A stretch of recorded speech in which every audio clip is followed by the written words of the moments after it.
Selamat mendengarkan podcast ini. Shalom saudara sekalian, salam sejahtera. Kebenaran hari ini berjudul kedahsyatan kekekalan, ya. Ketika suatu saat nanti kita ada di hadapan Allah, ya, kita menyaksikan dan mengalami kekekalan yang dahsyat. Baru kita bisa menghayati sepenuh-penuhnya betapa tidak berartinya kita ini, betapa lemahnya kita, dan betapa rentannya kita. Tetapi Allah berkenan mengasihi kita dan menjadikan kita anak-anak Allah yang dimuliakan bersama dengan Tuhan Yesus. Ya, ini hal yang luar biasa, saudaraku, ya. Luar biasa. Pada saat itu ketika semua orang ada di hadapan tahta pengadilan Tuhan, orang akan mengalami kegentaran yang sangat hebat, ketakutan yang sangat hebat yang tidak bisa dibayangkan saat ini, saudara. Ya, tidak bisa dibayangkan saat ini. Kegentaran yang tak terbayangkan artinya orang harus mengalaminya sendiri, barulah bisa mengerti kegentaran tersebut. Keadaan itu tidak bisa diceritakan tapi harus dialami. Kita harus belajar untuk merenungkan dan membayangkan betapa mengerikan keadaan itu kalau kita tidak sejak saat ini membangun takut akan Allah. Ya, saudaraku. Kalau kita tidak sejak saat ini membangun takut akan Allah, wah, nanti akan ketakutan sekali. Saudaraku, kita harus memberi waktu khusus untuk membayangkan hal itu dan merenungkannya. Sebisa-bisanya kita merenungkan dan menghayatinya dengan segenap hati. Kita dapat memiliki kegentaran yang patut terhadap Allah walaupun kita belum ada di kekekalan.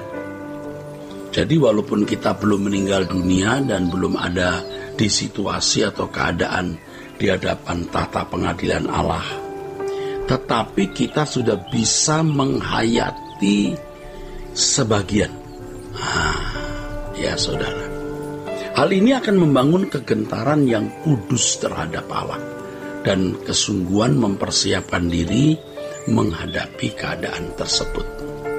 Salah satu ciri kalau kita berhasil menghayati kedahsyatan kekekalan di hadirat Allah adalah ketika kita dapat memandang persoalan-persoalan hidup hari ini menjadi kecil,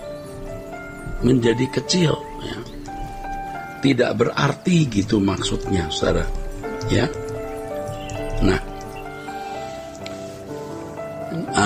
segala persoalan sebesar apapun, ya, saudara, ya, menjadi tidak berarti.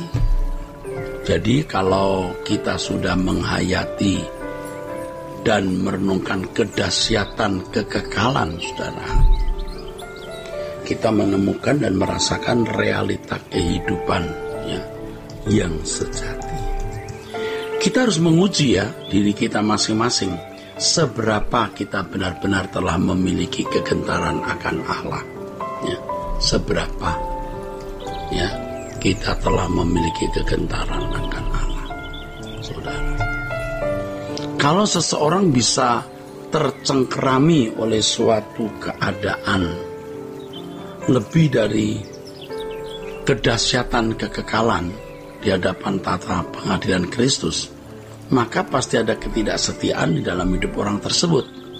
Maksud saya gini loh, kalau seseorang bisa merasa tercengkerami oleh suatu keadaan lebih dari cengkeraman, ya, cengkeraman kedahsyatan kekekalan di hadapan tahta pengadilan Kristus, maka pasti ada ketidaksetiaan dalam hidup orang tersebut. Orang seperti itu pasti akan melecehkan dan meremehkan Allah. Oleh sebab itu, kalau tidak sejak dini menghayati hal tersebut, maka kita tidak akan berhasil menghayatinya sampai menutup mata. Bahkan ketika di ujung maut pun tidak akan mampu menghayatinya. Barulah setelah di hadapan Allah merasakan kegentaran yang dahsyat nanti. Wow, mengerikan, saudara. Nah, kita harus mulai menghayati hal ini di hadapan tata pengadilan itu sejak dini. Sejak sekarang dan kita harus mulai membangun, saudara, takut akan Allah yang kudus. Ya, takut akan Allah yang kudus, saudara.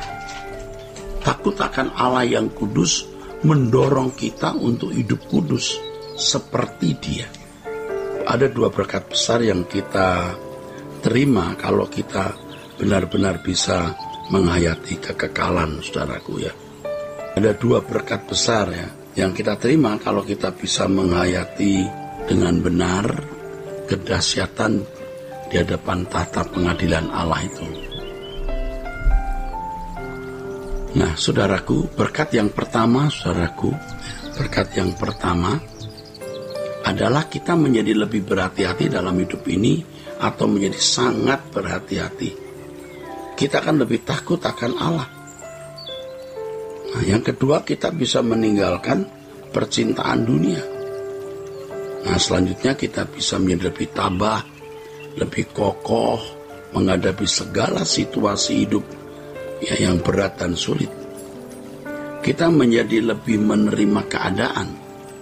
Kita lebih mengerti bahwa segala sesuatu akan berakhir dan kita akan ada di hadapan tata pengadilan Kristus. Ini menjadi kekuatan kita, saudara. Saudara, sebenarnya kita bisa merenungkan ini dan lebih bisa menghayati karena situasi hidup yang berat atau sulit. Artinya kalau kita dalam situasi hidup yang berat dan sulit, kita bisa lebih menghayati realitas kekekalan ini, saudara. Nah, Tuhan itu bisa membawa kita kepada keadaan yang sulit, di mana kita dipaksa untuk bisa menghayati realitas kedahsyatan kekekalan di hadapan Allah, saudara. Ya, Tuhan itu bisa begitu, ya.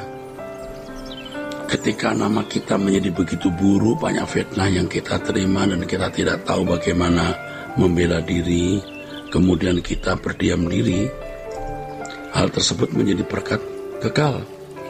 Keadaan tersebut membuat kita lebih memeriksa diri, saudara. Oleh sebab keadaan tersebut menjadi berkat, kita tidak perlu mencari pembelaan. Ya. Nanti di hadapan pengadilan Tuhan baru akan terbuka siapa yang benar, siapa yang tidak. Sampai kita dibuat Tuhan tidak bisa berbuat apa-apa. Terkatup mulut kita diam. Kita hanya menunggu pengadilan Tuhan nanti. Sementara itu kita merajut kesucian hidup atau hidup yang berkenan kepada Allah. Kita harus bisa menghayati kedahsyatan kekekalan di hadapan Allah setiap hari, walaupun hanya beberapa menit atau beberapa detik. Hal ini kita lakukan agar kita lebih dapat, agar kita dapat lebih berusaha jauh-jauh hari untuk berdamai dengan Allah secara benar. Jika ini kita lakukan, saudaraku, barulah kita bukan saja tidak takut menghadapi tata pengadilan Kristus, tapi kita mengharapkan segera ada di pengadilan tersebut. Di situ akan nampak pengabdian kita dan keadaan kita yang sebenarnya. Cintaan kita kepada Tuhan, kesucian hidup kita. Seperti Paulus juga merindukan pulang ke surga. Kiranya kebenaran hari ini memberkati kita sekalian, saudara. Sola Gracia.